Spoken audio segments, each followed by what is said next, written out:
On avait des questions, on commence à avoir quelques réponses, on a d'autres questions qui apparaissent. Eh bien, j'ai envie de dire que cette série Miss Marvel continue de nous surprendre.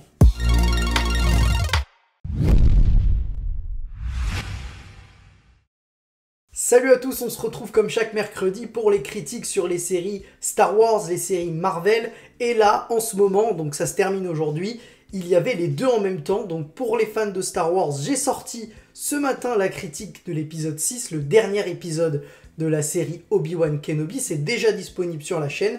Et pour les fans Marvel, eh bien on sort actuellement, là, en ce moment même, la critique de l'épisode 3 de Miss Marvel.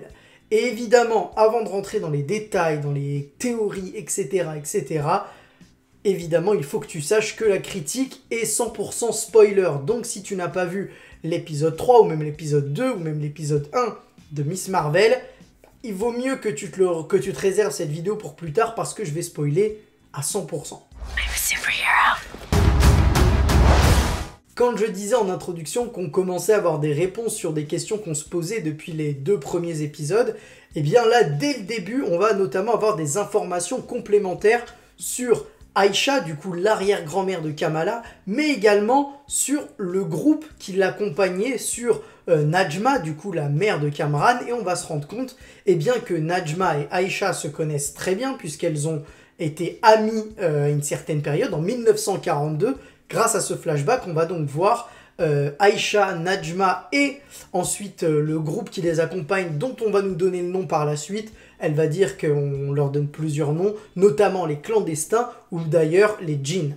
Et bien, là au début de cet épisode, on va voir d'où vient le bracelet. Et on va voir que Aisha, Najma et les clandestins vont tomber sur un bras bleu. Donc est-ce que ça peut faire penser au cri, ce qui ferait que Kamala, grâce à ce bracelet, aurait un lien avec les cris, sans pour autant être une cri, parce que potentiellement le bracelet a juste, la technologie cri a peut-être juste activé le pouvoir qui était en elle, sans faire d'elle une cri, donc à voir.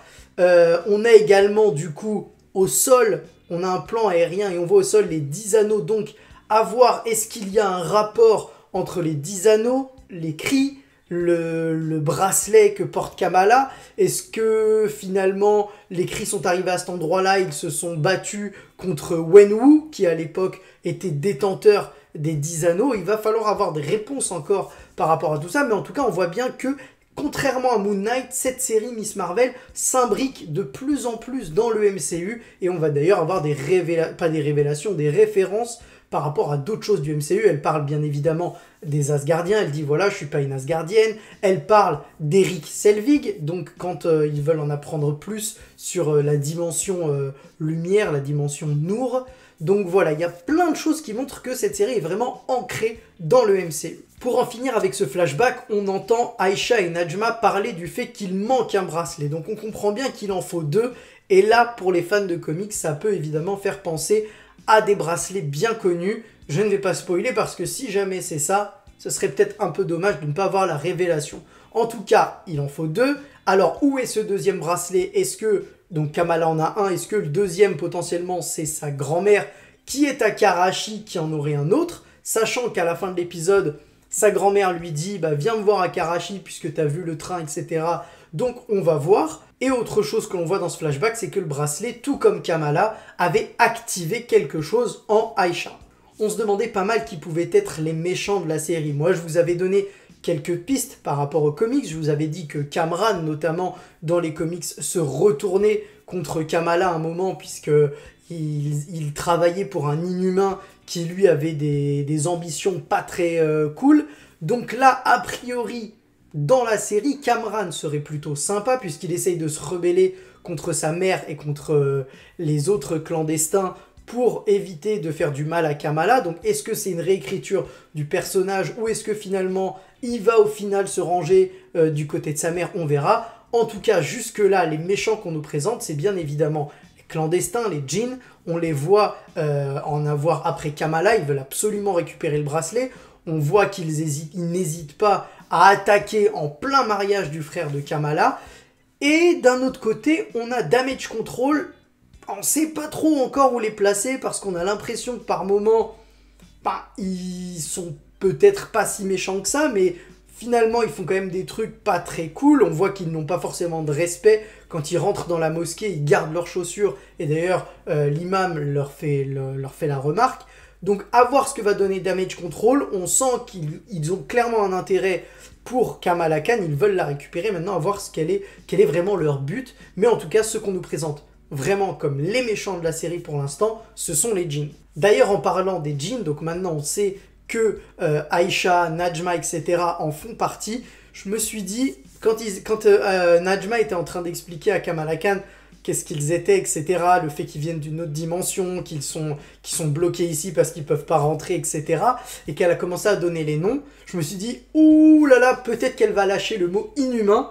Finalement, non, elle a dit les djinns, les clandestins, etc.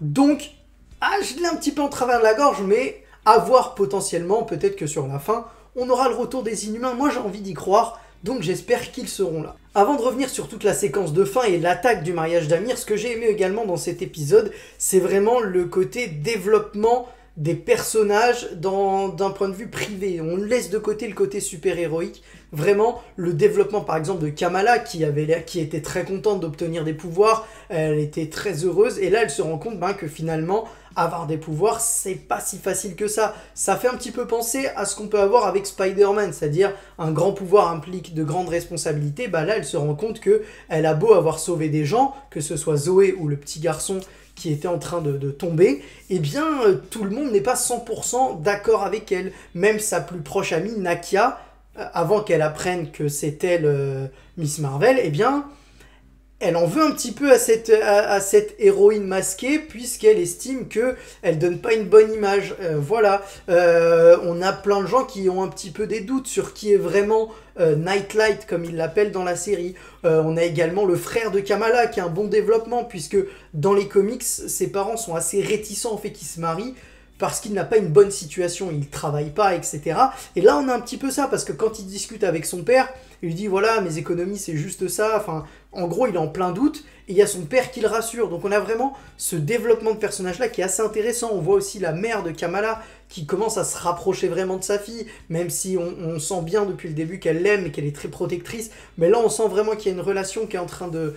Une relation forte finalement qui est en train de se nouer entre les deux. Bruno également est aussi toujours très bien développé. On sent que malgré le fait qu'il soit jaloux de la relation entre Kamran et Kamala, il reste proche de son ami. Il n'hésite pas à l'aider. Il va même lui offrir son masque, son nouveau masque pour quand elle sera dans son costume de Miss Marvel. Donc voilà, j'ai bien aimé le fait qu'on s'attarde finalement sur les personnages. Je voulais revenir sur la séquence du mariage que je trouve d'abord très jolie visuellement, très fun à regarder, avec la musique, avec les danses. J'ai beaucoup aimé, d'ailleurs il y a un petit caméo de Sana Amanat qui est une éditrice chez Marvel qui a permis la création de Miss Marvel dans les comics. Mais j'ai vraiment bien aimé toute cette séquence parce qu'on découvre une autre culture. On voit aussi que malgré des cultures différentes, parce que finalement Taïcha et Amir ne sont pas de la même religion à la base, c'est-à-dire que sa femme est issue d'une famille chrétienne, elle s'est convertie à l'islam, on voit les deux familles qui cohabitent, qui dansent ensemble, et donc ça c'est un beau message je trouve de tolérance, et pour montrer, alors oui c'est facile, on va me dire, oui c'est facile de le faire dans les séries, oui mais c'est bien quand on le voit, et moi ça me fait plaisir de voir que voilà, des cultures différentes réussissent à se mixer, à être ensemble, à se mélanger et que tout se passe bien. Et puis on arrive du coup à cette séquence de fin quand les clandestins arrivent au mariage puisque Najma, la mère de Kamran, en a marre d'attendre, elle veut rentrer chez elle puisqu'a priori le seul moyen de rentrer pour eux c'est d'utiliser ce pouvoir que possède Kamala pour ouvrir un portail et rentrer dans leur dimension.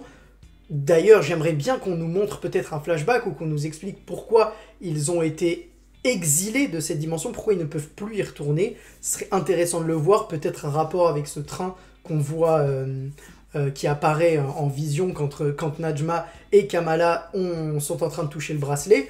À voir, en tout cas, cette scène-là, c'était la scène d'action de l'épisode. C'est plutôt cool, on voit les pouvoirs mis en action, alors elle n'est pas avec son costume de Miss Marvel, elle est vraiment en Kamala Khan, et on a vraiment tout un mélange d'humour quand elle arrive notamment dans les cuisines où les gens ne veulent pas sortir. On a un mélange aussi de personnes qui sont un petit peu contre elle, j'ai envie de dire, et notamment sa famille qui se méfie parce que à la fin, ils estiment que c'est à cause d'elle qu'il y a eu... que tout le monde a dû sortir parce qu'elle a activé l'alarme, mais qu'elle peut pas tout leur dire parce que sinon elle doit dévoiler le fait qu'elle a des pouvoirs, etc. Donc j'ai vraiment bien aimé cette séquence. Les combats étaient cool, j'ai bien aimé le fait également que chacun des djinns ait une arme différente, j'ai trouvé ça intéressant. Voilà, c'était vraiment très sympa. Ensuite, ça s'est terminé avec l'arrivée du damage control dans la salle des fêtes. Enfin, pour finir, ce que j'ai envie de vous dire, c'est que par la suite, ce qui va être intéressant de voir, c'est notamment comment Kamala va réussir à conjuguer sa vie de famille, sa vie privée avec sa vie de super-héroïne, tout en sachant que là, les deux mondes commencent à entrer en contact, c'est-à-dire qu'à la fin, on voit bien que Nakia a découvert que Kamala avait des pouvoirs et les mêmes que la fameuse Nightlight, donc elle a fait le rapprochement, elle lui en veut. Ensuite, on voit bien que la mère de Kamala, bon, elle lui dit pas directement, mais j'ai quand même l'impression qu'elle commence à se douter de quelque chose. Et d'ailleurs, dans les comics, quand Kamala lui dit « Maman, je suis Miss Marvel », elle lui dit « Je le savais ». Donc peut-être qu'on va se rapprocher de ça. Autre chose qui risque d'être intéressante, c'est de voir l'évolution de Kamran. Est-ce qu'il va se ranger du côté de sa mère? Est-ce qu'il va finalement être du côté de Kamala jusqu'au bout? Voir comment vont évoluer ces fameux djinns. Et la chose, moi, qui m'intéresse le plus, c'est la fin, du coup, quand sa grand-mère l'appelle pour lui dire « Toi aussi, t'as vu le train, il faut que tu viennes à Karachi ». Là, ce qui est intéressant, c'est que si on se colle par rapport aux comics, Kamala va bien aller à Karachi, elle va y aller, et là-bas, elle va rencontrer un certain Karim. Et ce Karim, on l'a pas encore vu dans la série, mais c'est le fameux Red Dagger, le personnage qui a un foulard rouge devant la bouche, et qui est un super-héros comme Kamala, mais lui n'a pas de pouvoir dans les comics, mais finalement il aide les habitants de Karachi contre les personnes qui les oppriment, notamment ceux qui... je crois que dans les comics, ceux qui ont le business de l'eau et qui se font de l'argent sur ça, sur le dos des gens, des habitants, lui, il est là pour les combattre. Donc ça va être intéressant de voir finalement cette rencontre entre Kamala, sa grand-mère, et le fameux Karim, qui a priori devrait débarquer à ce moment-là. Et donc ça va être intéressant d'en savoir plus sur Aïcha également. Peut-être que sa grand-mère va lui en apprendre plus sur Aïcha, et ça c'est très intéressant. Voilà, je crois que je vous ai à peu près tout dit. Dites-moi, vous, en commentaire, est-ce que vous pensez qu'il y a encore une chance que Kamala soit une inhumaine, ou alors c'est définitivement une djinn, comme le dit Najma, ou est-ce que vous pensez que c'est une Kree, ou alors que la technologie Kree permet de déverrouiller les pouvoirs qui étaient en Kamala?